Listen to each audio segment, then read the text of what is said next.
Good morning. This is Desiree Dubois, founder of An Empowered Woman and Homework. Homework is where you can live where you work where you live, anywhere in the world.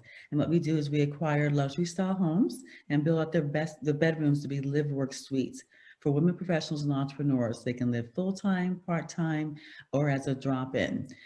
We also, every Wednesday morning from 9 o'clock, we have coffee and conversations.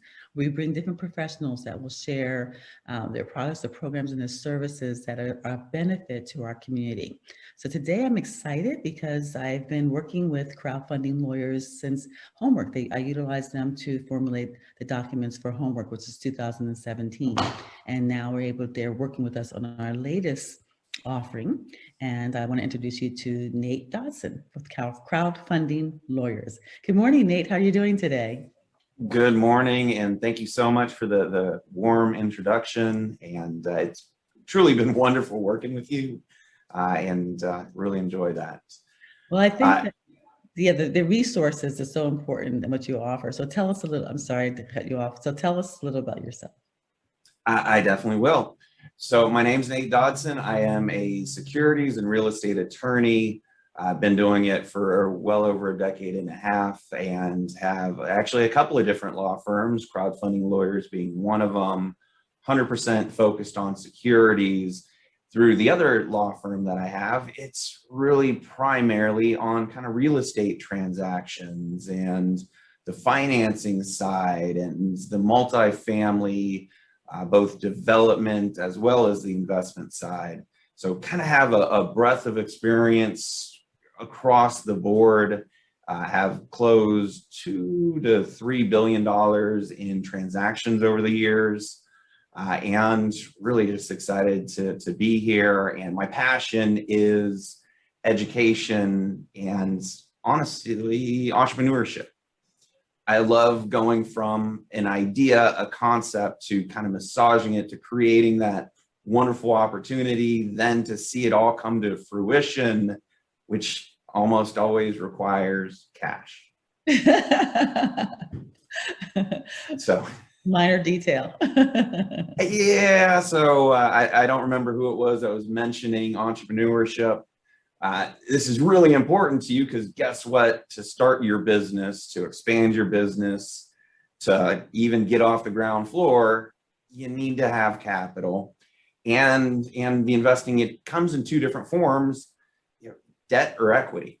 Debt, going back to the private lenders. Equity, money from investors. So I'll talk a little bit about that, and just let me know if I've gone too long, because I can literally talk about this stuff for hours. So, and along those lines, I'm going to try to share, do a screen share. I can't promise that it's going to actually work out well, but we'll see how it turns out. There you go. See? Oh, fantastic. Now we'll see if I can get the slideshow. Can y'all see the slideshow? Yes. Perfect. All right. So really, because there's some limited time to get started, I'm going to talk at a very high level about kind of the securities regulations, and if you're starting to put together an investment, what you have to consider and pay attention to. And then we'll talk a little bit about marketing and what opportunities there can be to fund your business or real estate or so forth. And for those people that are passive investors, just learning to get into the market, pay attention to kind of what the people, the sponsors you're investing with should be doing, and make sure that they're doing things correctly as well. And you will experience, if they aren't, you probably also shouldn't be investing with them, because that's just begging for problems. So really, this should be helpful across the board. I am an attorney, so let me give my disclaimer. This is all very general information. I did take notes for the questions that were asked, and if I miss it, happy to answer it and chat about it. To start with, when you're raising money, you either have to be registered as an investment or exempt from registration. To come to the hard money lending, the private lending, that actually can be structured in two different ways. It could either be an investment security where you have to pay attention to all these regulations, or it can be structured where it's actually not a security. And just kind of high level, a test for do you care is if you're pooling together investor funds that they're going to be passive, they're looking for profits, and they're looking for you or somebody else to manage their money for the purpose of growth. So talking about the private lending situations and how that can be or isn't a security that you have to actually pay attention. There's this kind of traditional, if it's one investor, one loan, one property, it's actually not a security and you don't have to worry about it because there's not a pooling of investor cash. It's only one investor. So that's a really easy standard to pay attention to. Now, to make it a little bit more confusing, if you bring a bunch of investors to invest into the same note, the same property, the same terms, all of a sudden you've taken what may not have been a security, where you didn't have to care about a lot of these regulations, to all of a sudden it becomes important. And to get back to, I said it's either your securities have to be registered or exempt from registration. There are a number of different exemptions that we regularly rely upon. And I'm going to briefly, given a short time period, touch on each of these, as well as tell you the big one that is easily relied upon, just a little bit different. We are crowdfunding lawyers, and crowdfunding is a wonderful buzzword. If you wanted to raise money from a crowdfunding portal, they can raise actually the money for you. They're great for startups. They're great for ground up development projects. They aren't great for your quick fix and flips or your private money loan fundings. And there's a reason for this. You have to go through a designated process. It takes a while, but one of the big requirements is you have to designate exactly what the investment is going to do. And to get through the process and get funded, generally it's going to take longer than I have this multifamily property or I have this, strip center under contract. I need to close in 45 days. It's just too much work to raise the capital in that time frame. So then we fall back to some of the more traditional Regulation D. Regulation D under the Securities Act of 1933. That's kind of the standard exemptions that everybody operates under. The easiest one, we call it Reg D, Rule 506B. You can raise an unlimited amount of money, but you can only have up to 35 unaccredited but sophisticated investors every 90 days.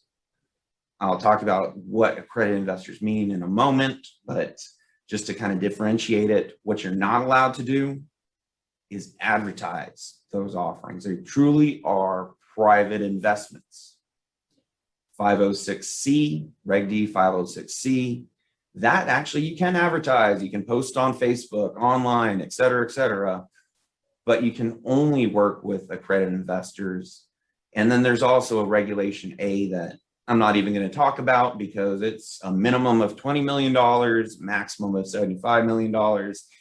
Really, it's a great thing once you've gotten quite a bit farther along your real estate career and doing the $50 million projects.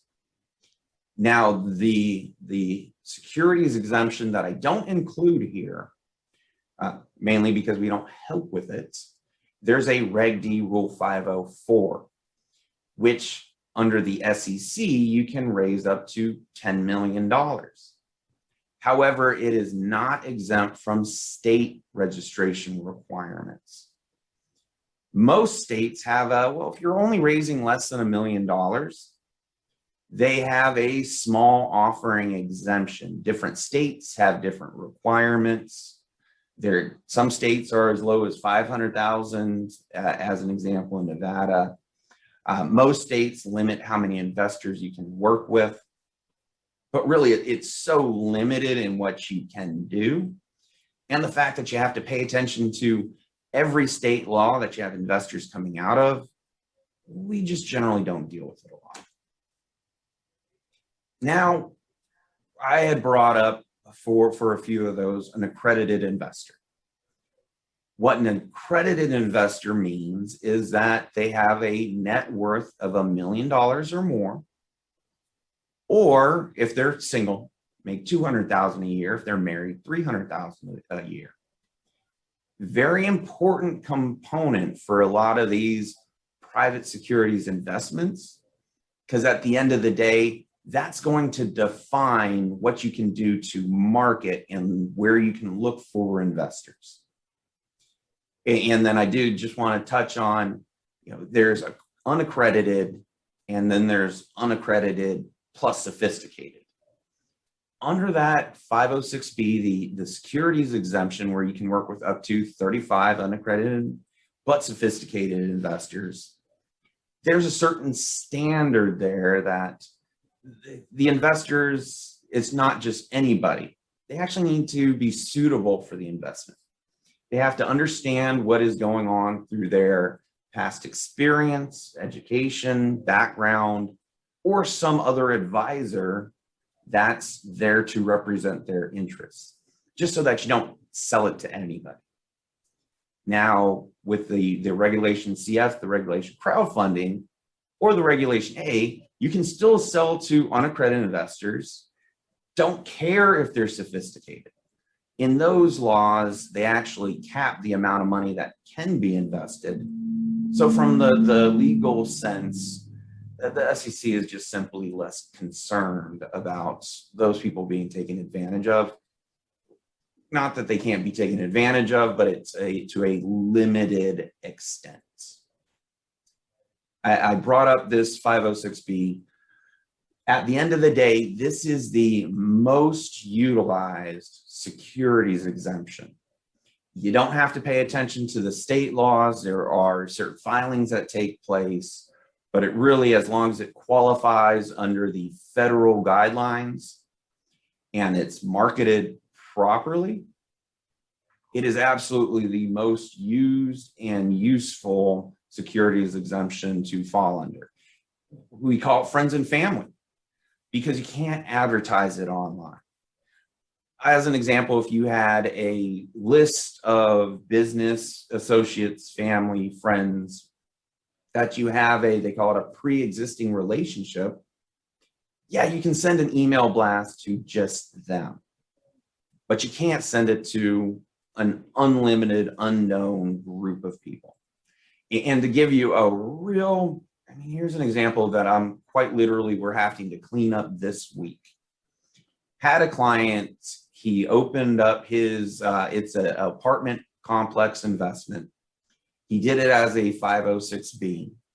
He sent an email to a guy that he knows and had a relationship with, and there's nothing wrong with that.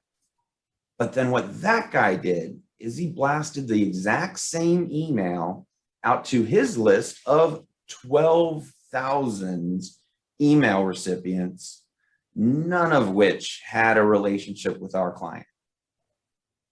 So that actually creates a securities regulation default.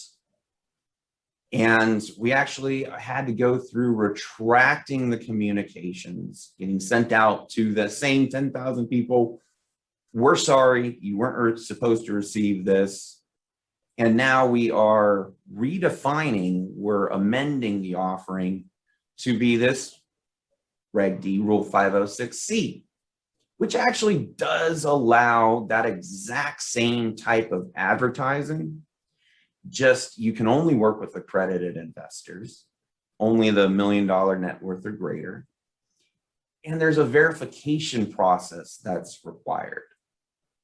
With the verification process, either A, there are online third-party companies that will do the verification for you. The sponsor, the manager of the investment can actually do the verification themselves, or you can get an opinion from a lawyer, CPA, or financial advisor saying that the investor is in fact accredited. I can tell you that people don't like to provide their information if they don't really know you. So the self-verification with the manager generally doesn't work out well. You never want to send a request for an opinion from an attorney because attorneys are a pain. Coming from experience, try to limit dealing with the attorneys. Necessary evils, though, especially when it comes to maintaining the regulations, compliance, and making sure that you're protected. CPA opinions, easiest way to go about it. As an example, if we did an offering and put together the package for you, we also provide to you, here's a form letter that all you got to do is send it to the CPAs, have them sign it, put in the client's name, bang, you're done. Nice and easy. So I really like the 506C. It's way more acceptable than it has been in the past.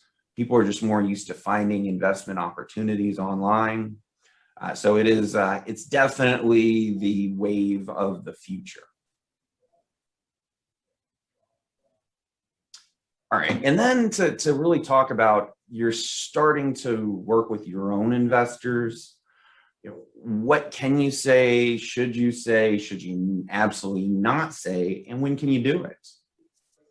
And to start with, getting together your company, your PPM offering memorandum, getting together all this stuff can take some time.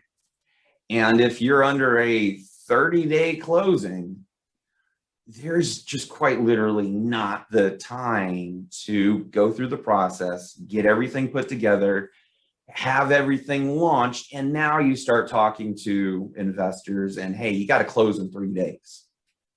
Not fair to anybody. That was actually quite literally the rule and the law early last year. You were not allowed to talk to investors until your offering documentation was complete. Thankfully, the SEC has changed that requirements now.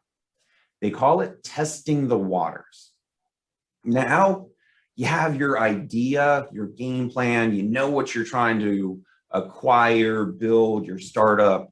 You can get out there and start talking to investors before really the plan and everything has come together. When you talk to them, though, you also need to make sure the investors understand that these are your ideas, your plans. You can't ask them for money or for them to promise to give you money, and you can't accept money. But you can talk to them about what you're planning to accomplish and what you hope to accomplish. And so that's something that's really important to take into account. Then when we create this private placement memorandum or offering documents, that document discloses and describes the management, the business plan, how capital is expected to be used, and most importantly, risk factors. To go back to the question of liabilities and what's the liability of raising capital and working with investors. And I'll tell you, hey, Bernie Madoff went to jail for a lifetime, multiple lifetimes, if he would have survived multiple lifetimes. That was securities violations. He was also running a multi-billion-dollar Ponzi scheme, very criminal, and he deserved to go to jail forever. And the injury of somebody that was the chairman of NASDAQ had all of the initials after his name, literally stole money from investors. Don't do that. One of the most important things is to say what you're going to do and do what you say. As long as you can do that, and you're not trying to raise money from Peter to pay Paul, it's generally not any sort of criminal consideration. Now, with all these regulations, if you do violate some of them with, oops, these are civil regulations. Oftentimes the SEC will institute an investigation or an audit. Every state has their own securities departments that they are more often than not the start of securities investigations. And they can be terrifying when you get this subpoena to send every communication, bank statement, anything that's happened with the deal. But it's just kind of the normal course start of somebody has complained, they're looking into it to make sure that you've done everything properly. Please, please, please work with a competent attorney, because it's literally our jobs to coach you and structure and create the opportunity so that even if you have to go through an investigation, it's not a big deal. And then the last kind of what really is a liability is angry investors. And investors, if they lose money, or if you don't do what you say you're going to do within the documentation, there's always a risk that they take action and they sue you. Just because somebody gets sued doesn't actually mean they did anything wrong. Anybody can get sued for anything, and to make it even tougher to swallow that anybody can sue you, oftentimes lawsuits are filed just to influence somebody to settle, to pay you off, to pay back a loan that's not required to be paid back. Ludicrous, but that's oftentimes what these lawsuits entail. So definitely don't judge a book by its cover before you kind of get in a little bit deeper and say, hey, what's really going on? But when it comes to that liability of when you may be responsible to pay back the investors with some designated interest on top of it, that's usually the penalty to a liability, to a civil liability if somebody brings a lawsuit. Now, your offering documents, your PPM, is actually there to provide a little bit of an insurance to yourself with the extent of the disclosures. Certain things are required to be disclosed and explained to the investors. Other things aren't, but just smart practice. If you're ever looking at an investment, you can see 10 pages of here's all these risk factors and the ways and reasons and causes that you may lose money. That was originally the intention, is to protect the investors by giving them the warning risks. At the same time, it really protects the sponsors and the promoters of the investment, because if something goes wrong and you did what you said you were going to do, kind of one of those assumption of the risks to the investors. I told you the market may change. I told you we may not be able to refinance this property. I told you that we may have losses that aren't covered by insurance. As long as there is a clear warning of these risk factors, that really is a great CYA for the people that are running and managing and promoting the investment. And I'm going to go back to the Bernie Madoff example to begin with, because absolutely criminal, Ponzi, horrible. But even if it was not to that extent, if he is misleading the investors, saying, I'm going to do this but actually did that. So I'm going to acquire this property, but actually acquired that property. I raised capital to do a development, but then I actually gave a loan to some other company that I had to do something else. Those are the types of things that are still criminal and actionable. They will generally not result in jail time, but sometimes they do. I just quite literally caught up with one of a old client that I hadn't seen for a decade. Why haven't I seen him for a decade? Well, because he was in the federal penitentiary. Why? Because we put together a deal for him, explained exactly everything that he's going to do, how he's going to use his funds, what's going to happen with it. And then he did exactly what I just said don't do. He had another property and another group of investors that property was having problems. He stole from Peter to loan it to Paul with his wonderful thoughts of he's going to pay it back at some point. Well, it was fraud to the investors that didn't know that their funds were really going to a different company, misleading that it was not a full and fair disclosure of what they were actually doing. The guy just raised the capital and said, oh, well, you know, I need money over here, so I'm shifting it over there.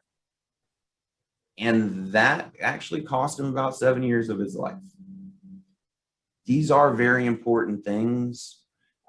Also, when you're working with your attorney for how your investment gets structured and how it needs to be operated, definitely always work with somebody that's knowledgeable and experienced in this area.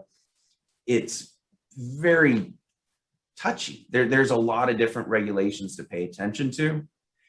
And most attorneys actually won't touch it or get involved with securities because of those liability issues, not just on your side, but also on the law firm side as well. So that's just kind of wanted to bring that up.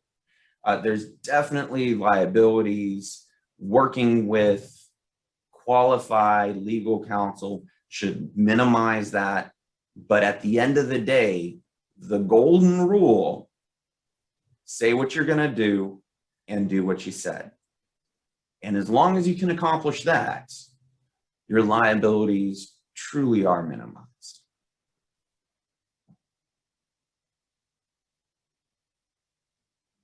All right. Okay. And what to not ever communicate to investors. With every private investment, there's risk.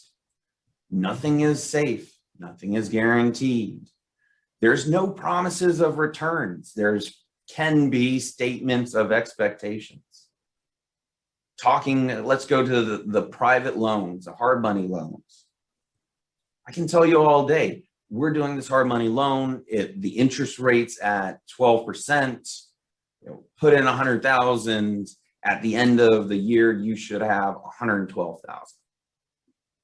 Realistically, we all know how things go, and we've been in a bull market for the last decade.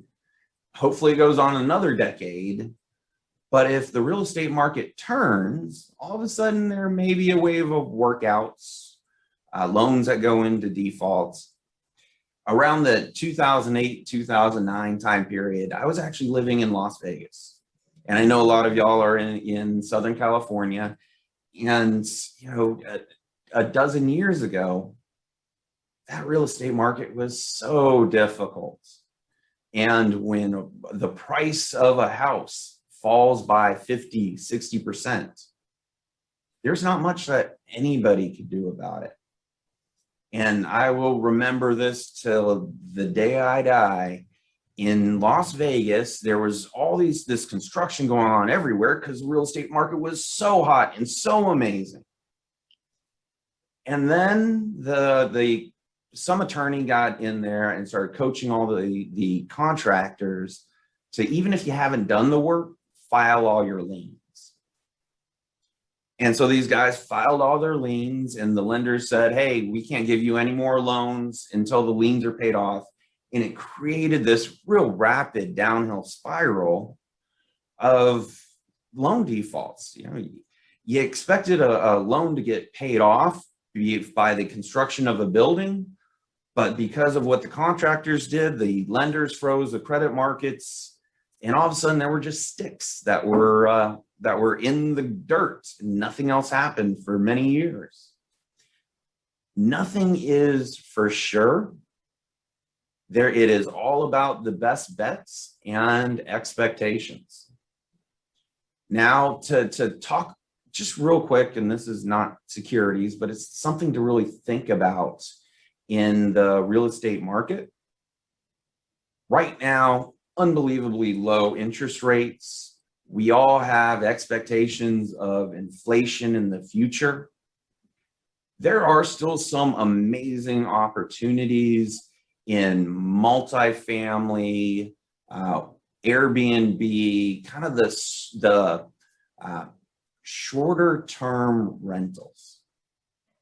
And why is that the case? It's because, hey, if inflation starts kicking in, you want to have your fixed costs, your debt as low as humanly possible. And you can rapidly be increasing the rental rates.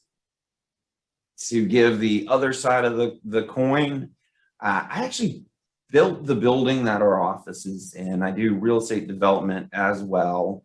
And for my office, we signed a 10-year lease. I'm really happy with my rental rate, and I know it's going to keep going on for a long, long time. That was great for me, the tenants. It's not going to be as great for the next owner, who's not going to be able to keep raising the rates year after year. So Airbnb, vacation rentals, great places, multifamily, even though the prices have really gotten pretty high up there, it's not about today, it's about that long-term view and what you really expect to happen as the inflation happens, as rents continue to grow. So my apologies, that's a complete left turn, but important stuff that I figure I should mention.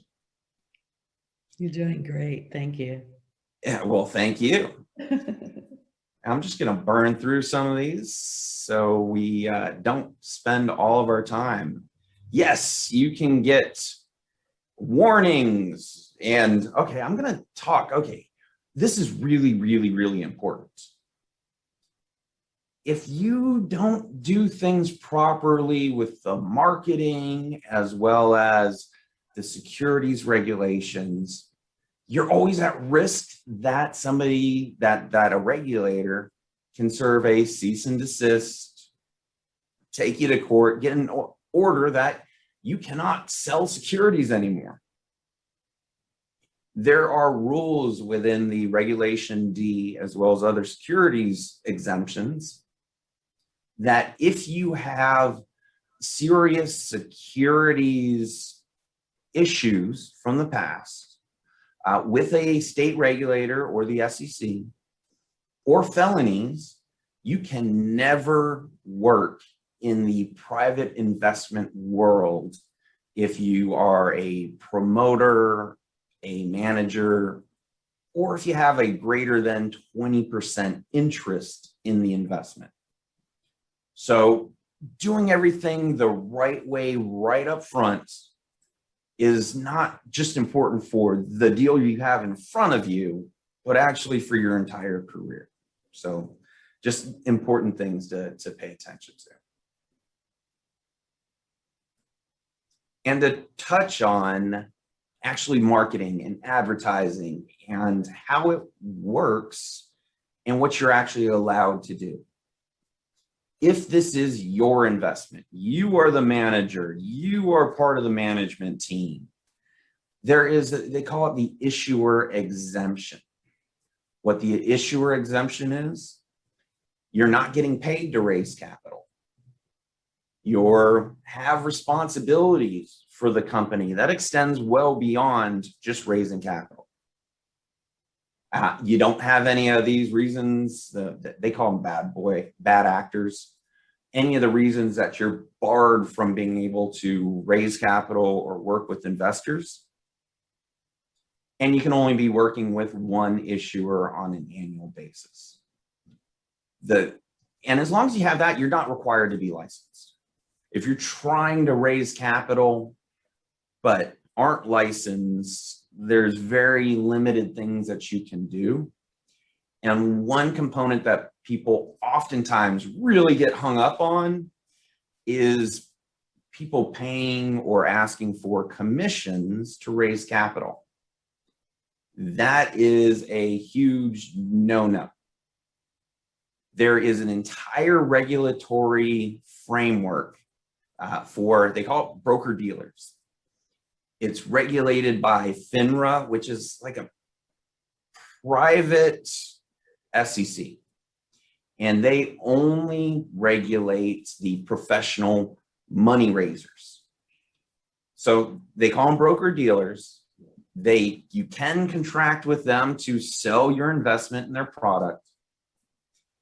And they can charge and are allowed to pay commissions for raising the capital. Raise 100,000. If it's a 5% commission rate, they get, the selling broker gets $5,000. Completely permissible through a broker dealer. That requires a selling agent to also be licensed. Other ways to do it is you do have registered investment advisors. They are either registered with FINRA or the state or the SEC. They can get registered all over the place. But at the end of the day, it's different because they can charge fees for their services, but even they cannot charge a commission or a performance fee is what we call it on capital that they're raising. Normally, they are charging some percentage fee on assets under management. And then finally, there's finders. I'll talk about that. But to just really differentiate the issuer exemption from the broker dealers, from the registered investment advisors, call them the RIA. If you're not licensed, you cannot charge a fee for raising capital or performance fee for raising capital. You can rely on the issuer exemption. You can have other management fees and salaries and compensation for things other than raising capital permitted. If you're trying to get paid or pay somebody a percentage of capital being raised, they better be with a broker dealer and your investment is approved by that broker dealer. And then investment advisors, they may be charging some percentage on an annual basis for what gets invested. They just kind of have their own way that they are required to do things, but it won't be a variable percentage of what they invest. It's just it's usually about 1%, maybe as low as 0.5%, maybe as much as 2% that they charge to either the client or the issuer on an annual basis. Last thing to bring up are finders. And there actually is a true category called a finder. What that means is introductions to investors that the finder is compensated for the introduction. The way that the SEC has interpreted this is the finder who is delivering prospective investors plays no part in the sales process. They're not paid based on whether or not that investor in fact invests. They're getting paid for the introduction itself and nothing more. There's some regulations and rules and coming down the pathway with the SEC that's going to really emphasize more and change what finders can do and the requirements with them. But at this point, there have been no changes to the rules. Different states may have different specific finder regulations. But often the way it goes is, hey, if you find somebody that may qualify as an investor, introduce me. Just for that introduction, I'm going to pay you $100, $500, $1,000, whatever it is, whether or not that person invests. And that's what differentiates those finders from the broker dealers.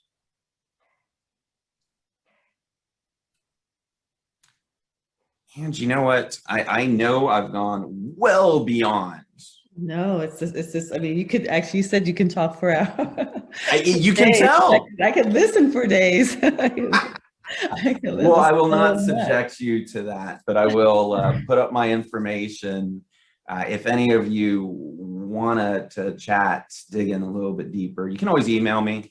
I'll put my contact information in the chat as well, and then close this up so we can go through some questions. Awesome. Thank you. Thank you so much. Again, every time you think you know something, like you mentioned, something's just changed even this year. You know, some of the rulings have changed and they constantly change. So that's why it's always really good to confer with an attorney before, because you don't get that memo for the most part. We don't get that memo. So let's open. And I will say there were a massive number of changes just in March. Really?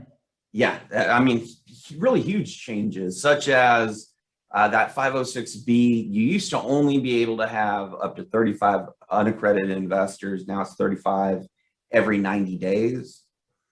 And they changed a lot of the rules for the serial syndicators, where you can do more offerings and you can get more deals under your wings without having to go through any sort of registrations, or they call it integration. And that's integration is the regulators will say, hey, let's look at everything you're doing and then tell you whether or not you violated a rule. They've changed a lot. I would encourage anybody that is in the space and working in the space, go to the Crowdfunding Lawyers YouTube channel. I did another whole hour presentation about all of the updates and changes to the laws there. Are they changing in favor of the syndicators or the investors, or both? You see them being pretty syndicators. Okay, so they're definitely making it easier. They're making it easier for people to syndicate. Well, that's good news. This is good news on our behalf. I also want to mention to the ladies that you do seminars, and that's what I respect so much from your firm, is that you have equally invested time and interest in educating, you know, the community, and you do seminars weekly. And feel free, Nate, to put your information there so they can join us if you have one this afternoon, an open Q&A. So you're constantly doing education, and your YouTube channel is full of information. And that's valuable. That's valuable to us. I feel like an educated investor or syndicator is a better investor or syndicator. So absolutely. I want to thank you so much for sharing that. I'm going to stop the recording.